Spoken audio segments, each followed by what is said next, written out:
This poem is called Left Behind. In the coldest of days, I remember his eyes, warm and radiant like the burning sun.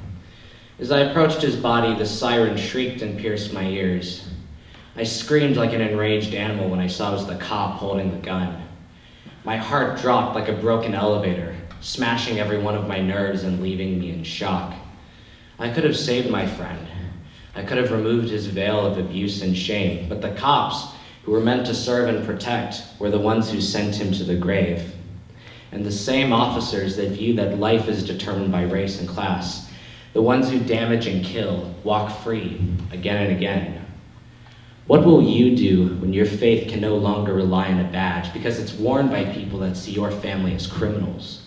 What will you do when people come to you with broken bones because they stood up and got beaten down?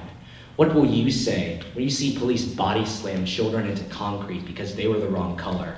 What will you say when minorities who step out of line are viewed as nothing more but problems that belong dead in the ground? We will not stand for apathy at the hands of law enforcement. We will not stand for the disregard of human life. When a 12-year-old kid is shot dead for playing with a fake gun, silence will not be granted. When a schizophrenic man is beaten to death for refusing medical attention, silence will not be granted. We will not stand for apathy at the hands of law enforcement. We will not stand for the disregard of human life. In the wake of tragedy, there will be flames, fueled by the voiceless caused by sadness and anger. Those flames will arise with fear and chaos, grown so far from its original meaning they burn everything in its path. But what they do not see from their safety glass is that after the scorn of fire comes ashes, ashes that fall like snow.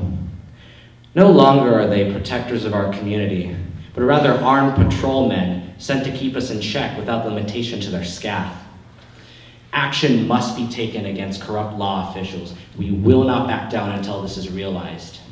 Even when the Supreme Court turns a blind eye to murder, we will not back down. Question those you are told to follow, for if you are not careful, you may follow them to the grave.